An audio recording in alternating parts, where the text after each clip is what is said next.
Welcome to the Dating After Divorce podcast. I'm your host, Shade Curry, and I believe every divorced woman deserves a romantic relationship where she feels safe, loved, and cherished. You can create the most amazing life after divorce, and I will teach you how.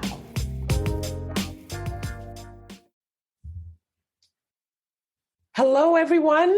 Welcome back to the Dating After Divorce podcast. I have a fellow life coach and colleague here I was about to say in the studio, but it's on Zoom. Kate Bixler is a weight loss coach, and Kate was married 13 years and has now been repartnered 13 years. And Kate is here to tell us her divorce story and how she, went from being married 13 years, a whole journey to being partnered now. Welcome, Kate. Please introduce yourself. Tell the listeners who you are and what you do. Hey, thank you. I'm so happy to be here. Like you said, 13, lucky 13. I was married almost 13 years and moved around a bit, had 3 children, kind of followed that expected path. Job, wedding, following the direction that I felt like was laid before me, following my own plans. And then when I was married almost 13 years, I wanted to get divorced. It was a big struggle. There was a lot of shame involved. I felt like we were still good friends, but I felt like the connection wasn't just what I needed in my life. And I was starting to question other things about myself. Yeah, specifically, you consider yourself that you were straight at that time, and now you're not. No, I'm not. I am in a partnership with a woman, and I know some people do not have the same view, and it's very individual for each person, right? Even my partner doesn't consider, she was also married to a man before, but she did not consider that she was straight, and now she's not. She considered herself a ways that she was gay, but didn't want to admit it to herself. And she had a very different journey than I did. Is that the reason you wanted a divorce? Because I think you initiated the divorce. I did. Or were there other reasons? I would say that was the biggie. Okay. That was probably the main thing. But, there were things about our connection that I just felt like I was in a place where I had been happy. We had a good partnership. We were great as parents together. We had a family that I loved. But it just didn't feel like it was for me or what I needed anymore. So I had family members who had a lot of difficulty with the idea of divorce. I remember very specifically my dad, I was always very close to, just felt like, no, this can't happen. Like, your role as a wife is to stay married and to have this marriage last forever. And as I tried to explain to him, he was feeling like you can't have a failed marriage. And I really felt like, no, it was a successful marriage. And now it's a done marriage, and just in a different place. And I felt like his role was to try and figure out a way to accept it. But so it was a journey dealing with it. When was the first time, like you said, you were married 13 years. So when was the first time you had an inkling that I don't want to do this anymore? I don't want to be here, or something's changing. How long did did you, I guess, think about it or, sit on it? So, I mean, I had inklings that I maybe had a little bit of curiosity that way when I was married, maybe just curiosity about the physical part of that, but I never thought that emotionally that's where I belonged. When I thought about other same-sex couples, I always felt like that's great for them, but that's not for me. And then I was working and I I met someone that I started, it wasn't even a slow realization that I had emotional feelings. It was kind of one of those moments that you have in life that just kind of strikes you all of a sudden. Like it feels like a thunderbolt kind of like awareness, like, oh my gosh, I like this person. Like, what is that about? It was a Mm, single moment that I can still remember. And I was like, oh my gosh, what if this is for me? It was mhm. just a very sudden realization. But it was How, what spurred me on about how to. long into your marriage was this? So when we separated, it was almost 13 years. So it was like 12 and three quarters years that I realized it. Okay. And that was when you had that moment with the person at work. Yes. Oh, wow. So that was a long time. Yeah. And I'm not the kind of person to really hide my true feelings. So I knew that I wouldn't go through months or a year or pretending that it Hmm. was any different. So I immediately felt like I almost felt like I wasn't choosing it. I felt truly in the moment like this was choosing me Okay. and I had to follow it. I couldn't be dishonest Hmm. with my then husband. I just felt like it was choosing me and I had to, follow the life where I was being led. So, How yeah. did that impact him? Like, what was his response to this? That is such a good question. And I wasn't a life coach then, so I know a lot more about some of these things now than I knew then, but it certainly had him questioning himself and what did he do wrong? What could he have done better? That, he certainly felt like this happened because something was missing or something was done the wrong way or yeah, so and that played out, that showed itself. I think those feelings of insecurity showed itself in a lot of anger towards Mm. me because anger is easy to show, right? Yeah, Compared to and anger is vulnerability. usually covering up grief from the Yes. loss and the sadness. Yeah. And so I imagine that you possibly felt guilty Oh, the during divorce that was period. very difficult. Lots of blame, finger pointing. We had, youngish children. I mean, they were heading into their teenage years. Um, so yeah, there was a lot of fighting, a lot of not getting along, until the divorce was final. Okay.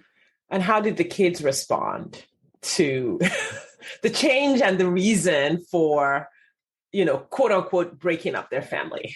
Yeah. Um, it was difficult for them, but I think honestly, and I've been in early childhood for years and years. That's my background. That's what my career has always been in. So honestly, I think a lot of their difficulty was in the fact that we didn't lay this out for them as a mutual team and a partnership. Mm, Um, they were told in a way that was not the ideal best way to tell them. There was a lot of drama, and it was kind of a traumatic event for them um, being told. So, and that was a result of us just not having the ideal partnership because we just weren't in a place where we were communicating with each other in the best way. yeah, yeah. I mean, and a lot of times people will talk about divorce like, oh, you're that the trauma that people experience is because of the divorce. A lot of times it's like, oh, don't divorce because your children are going to experience this. But like in my case, and Yeah. many cases, they were experiencing the worst kind of drama, like you put it, on a daily basis. It's Yeah. actually chronic. And the divorce was the best hope for 100%. resolving and ending the Yeah. chronic chaos that they were experiencing. Yeah. If you want to have happy children, first and foremost, they need to feel safe. And they can feel safe in a lot of different ways. It doesn't have to be married parents that make them feel safe. a lot of times what your married situation is may, be leading to children feeling unsafe. So they just want to know what it means for them. What's the immediate, thing that's going to happen for them? What is my life going to look like? They just need to know. That's all they really at that moment care about. Yeah, I love that you mentioned safety because as humans, that's all everyone is looking for. Everything we're after is safety and security. Yeah. And so then imagine like when children don't feel safe, and I think that's really a key thing to think about. How can I get my children to safety, to feel safe, to create safety for themselves? I love that you use that. So after the divorce, so you went through the divorce, sounds like it was pretty dramatic, maybe even traumatic. Yes. Did you have to go through a healing process? How did you recover from all of that? What were you experiencing after you signed on the dotted line? Yeah. I guess the healing process was kind of a slow daily thing. I think of myself as generally a pretty positive person. But it was hard going through. I was also at that time, I was kind of learning about having this new relationship. I was also in my first year teaching in the public schools. And so that was a learning curve in itself. I was getting observed all the time and going through the divorce. So my healing process very much looked like up and down turmoil for that time. And then the day after the divorce was final, there was actually a traumatic event in my then ex-husband's family where he unfortunately lost his dad the day after our divorce. So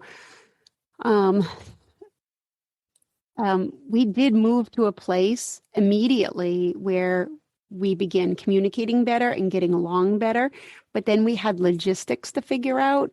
At the time we were living in Florida, he wanted to move back to help his mom out. So after kind of a year of figuring this out, we ended up where I ended that relationship, moved back to our home state, and we kind of entered our happy divorce time, I guess, where we were connecting better. And since then, we've had periods of time that we got along and periods of time that we did not. But that healing process was just kind of a long, slow, daily self-care, kind of really taking care of yourself and figuring out what you need to have the best outlook that you can. Yeah. And like you said, self-care is huge. I know my journey, there was a period where I realized that I had to create a body, and I know you're a weight loss coach. I had to create a body that could support me through what I was going through. My divorce was definitely traumatic, stay traumatic. When I'm in contact with my ex, even if it's through the courts, that's traumatic. As little contact as we have now, it's still very dramatic when he's around. And so there was a moment where I realized, my body needs to be able to support me through this. So I became a network marketer for I think it was Beachbody at that time. Yeah. And I started drinking smoothies every day. I would go for a walk or a run every day. I made sure I got sunshine. I drank a lot of water. It was and it wasn't for weight loss. It was just for my emotional health. Yes. Because it didn't help if my body was hurting or achy or tired. Yeah. Just that thought that you take care of yourself is just such a healing thought. And everyone responds in a different way, right? Some people respond to stress by eating. At that point in time, I responded to stress by not eating. And then years later, as I got into a very happy, solid, good relationship and was happy, then I responded by eating. Eating, yeah. Which led me to my weight loss journey. All right, so let's talk about your. So you were in one relationship at the end of the divorce, and you left that relationship so you could move back to your home state with your ex-husband. I did. To keep the family together.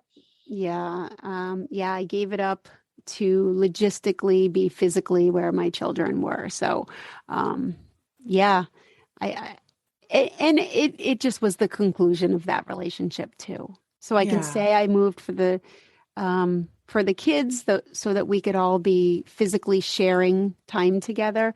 But in honesty, it was the end of that relationship. But it just wasn't where I was meant to be right now. Yeah. Do you have any regrets about that relationship? No, actually, she's, from what I know, very happily married right now. So yeah, no, we're all where we are supposed to be. I love And the that. funny thing is, when I moved back, I was like, okay, I need time to myself. I want to date and not be committed. And I've been in some kind of a committed relationship for the last million years, it felt like. And I want to just have a year to myself and date. And then How wouldn't you old were know? you? Sorry to Yeah. interrupt. How old were you at this point? So I was, let's see, I was 36, I believe, when I got divorced. So when I moved back, let's see, do a little calculation here. I guess I was around, I think it was between 37, 40, between that Somewhere there. age. Yeah. So you were close Yeah. to 40 and you Yeah, were like newly almost. single, no Yeah. strings attached for the first time Yeah, 39, I think. I don't know, 15 plus, 15 to 20 years. Yeah.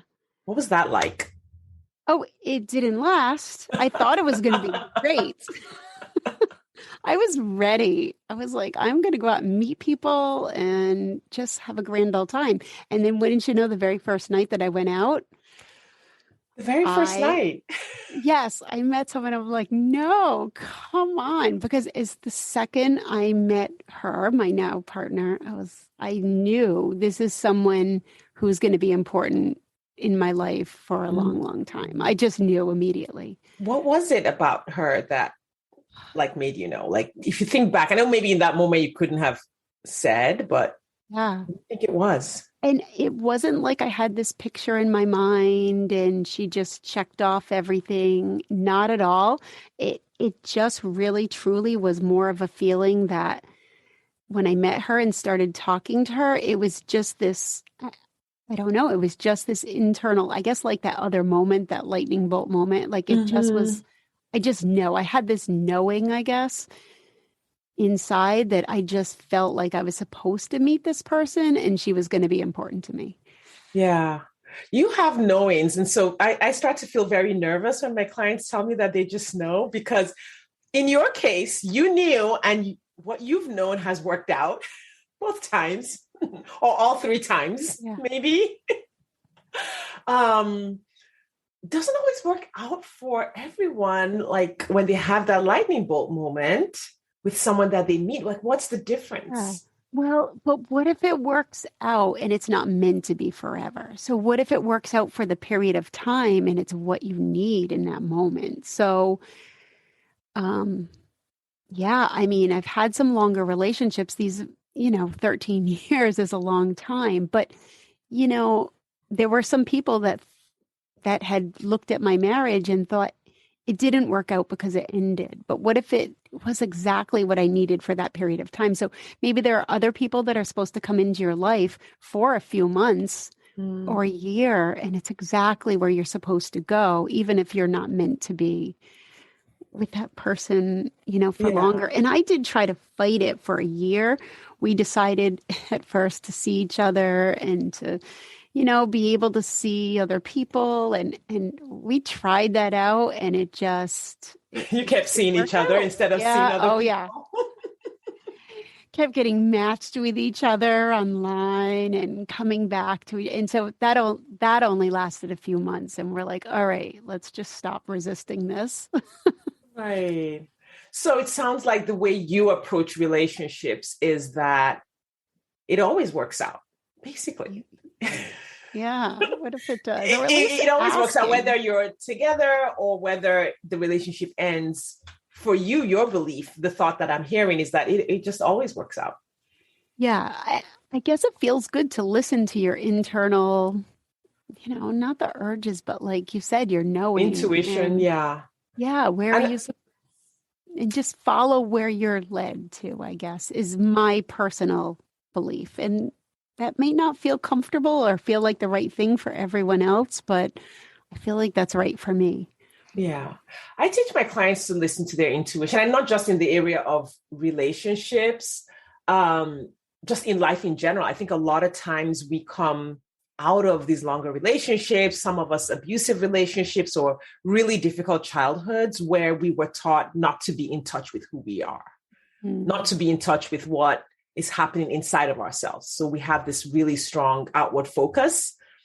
And many times, and this does not sound like you, but many times women get divorced and they're not in touch with what they want or who they are or who they were meant to be, or what they like in the world or what's for them. You sound like somehow you retained that throughout your relationships, and that way you didn't have to like try 100 things to figure out what you wanted. You were like, no, this is what I like, and you were in touch with that part of yourself that message to you what you liked, and what that part of you always told you was just kind of like, for the most part, the right thing. Yeah. And what if I really wanted to date and be single for a while, because what I really wanted was a strong connection with myself. And maybe I didn't necessarily need to not have a partner in order to do that. I just really needed that strong connection with myself instead of, looking to someone else to fulfill things for me. Yeah. So actually that brings me to your current relationship, the relationship you're in. You've been together 13 years. Have you had to deal with, blending a family or conflict with like exes or just all of those blending family type situations?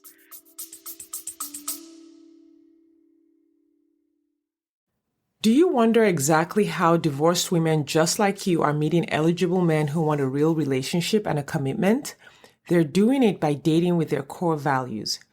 Your core values are the GPS that lead you to the partner you've been looking for.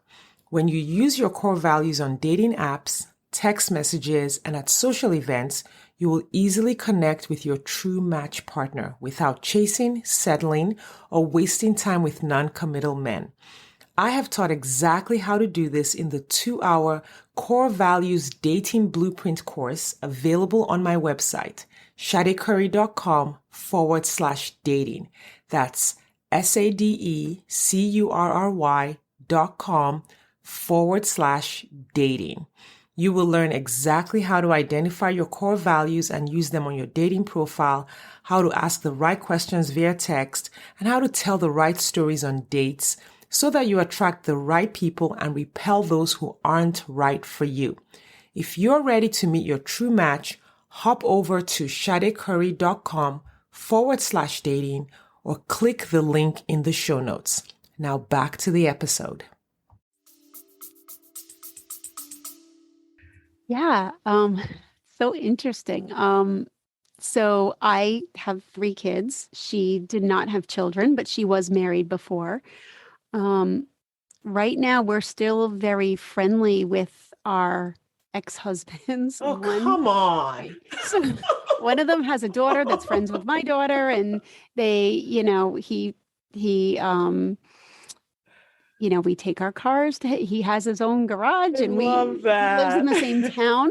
You're not going to believe this, but my ex-husband and my son work for my partner's company. Y'all are just one big happy family now. Yeah, we've gone through our ups and downs, but when my daughter moved out to her own apartment, we all helped move together. Yeah, so it's good. You'll have to tell us at least one down so that we don't hate you. One down situation. One situation you had to navigate that was difficult. Because this is a 13-year journey. Like you said, it's not been all roses.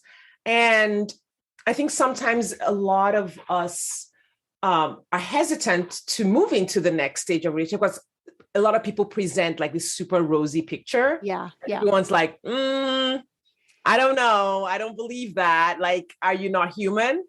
And then some other people present like this really terrible picture. And I think it's a balance of like, the work of rebuilding or remarriage or repartnering is more like it's work, but it's like very productive work.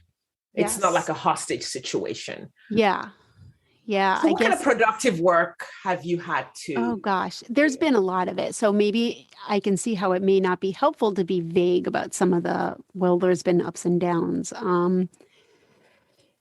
We obviously my ex and I have, lived in different households. We ended up deciding for our children to finish high school at his hometown high school. So they spent time at both our addresses, but we've had some issues. And thank goodness this is back quite a few years now, with one of my children's mental health. We, I mean, we've had situations, we've had times where we've had arguing where I've gotten to the point that I blocked him from my phone.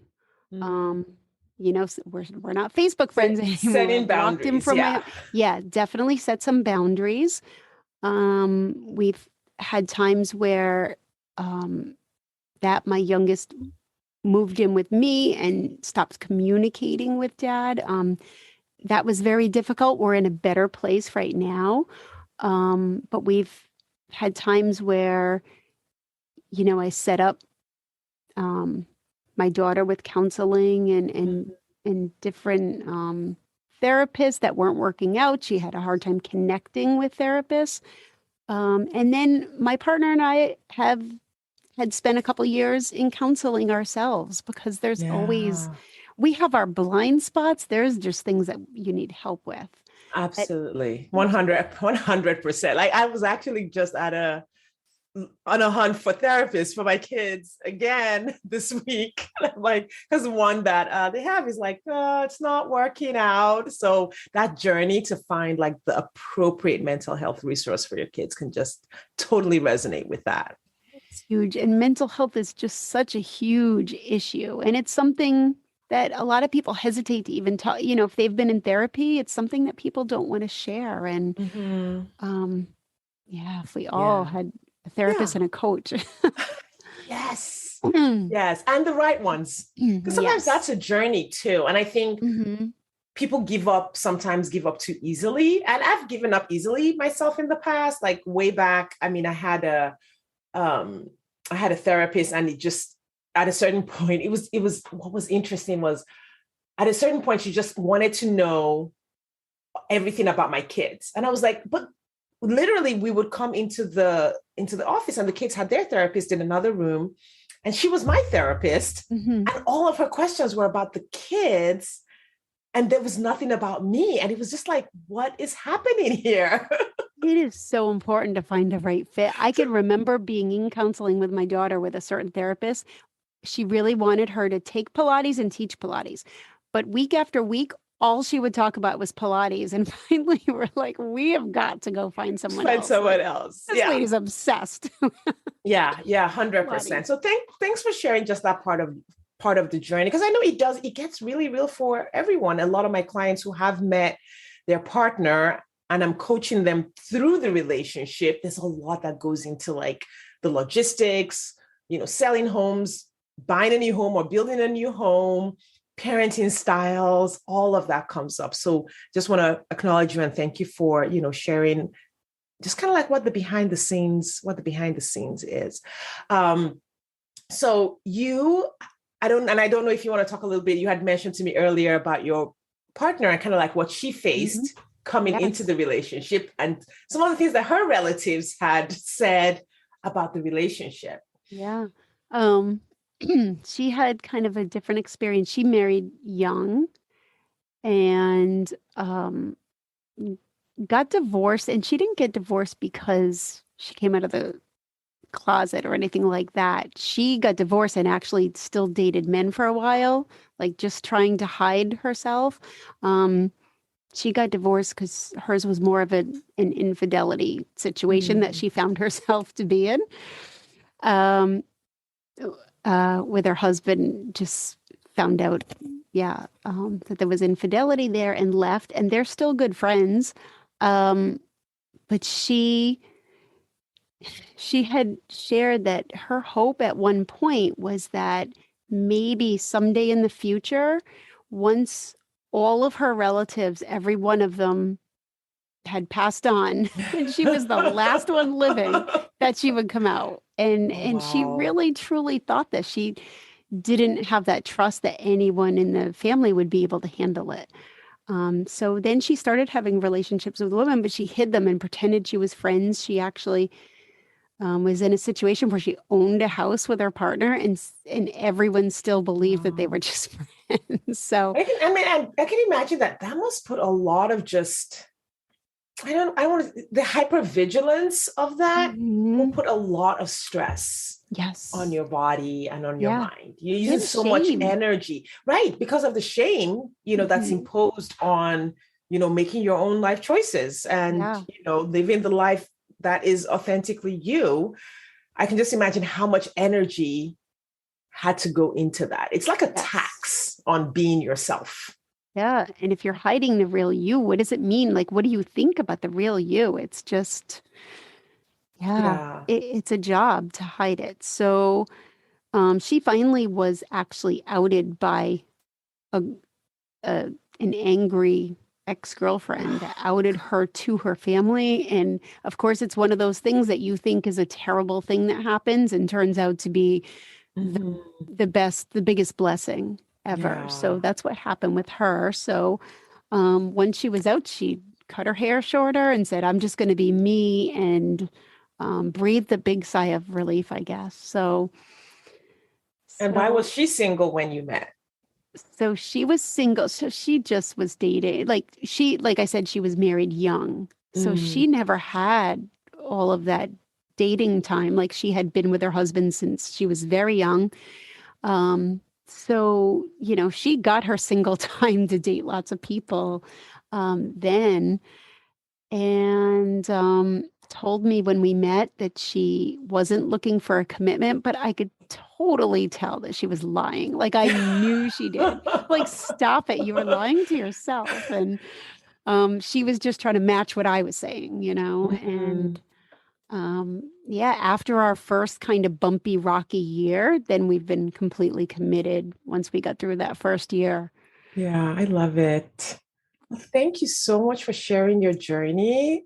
This is the first, I'm going to try to say it correctly, non-heterosexual Yeah. story that I think I'm Yes. recording for the Good. podcast. So I want to just So really fun to be a appreciate you for first. being willing to, come on and tell your story because I think all of our stories matter. I think every single divorce story matters. Every single journey matters. And so I appreciate you letting me be the witness to, Oh, to you telling your story. thanks so much. It's so fun. I appreciate you having me. Absolutely. All right. Please tell the listeners where they can find you online if they want to, contact you. I know some people who resonate with your story might want to tell you theirs or just connect with you. And then Yeah. there will be some who want to hire you to help with their weight loss Yeah, because sure. divorce can be a stressful journey. Like you said, a lot of emotional eating can happen. And so for anyone who wants to work with you or wants to connect with you, just kind of tell us again who you help, what you do, and then where we can find you on the internet. Sure. So you can find me a few different places. At the Life Coach School coaches. That's where I certified. So you can find me there. KateBixler.com. Bixler is Bixler. And then I also have a website, I Lose Weight with Kate. You can find me Awesome. there. And I I will work with people who want to lose weight or coaching on lots of different things, anything. Yeah, And I yeah. work Because I with mean, it's all the same. The coaching is a lot of it is the same principles. It's how we think about ourselves and how we think about the world and what's going on in our brains. Like literally, it's yeah, all it is. what's going on in our brains. Thank you, Kate. I appreciate you coming on. Listeners, thank you so much for spending time with Kate and myself today. We appreciate your time and attention, and we will see you next time.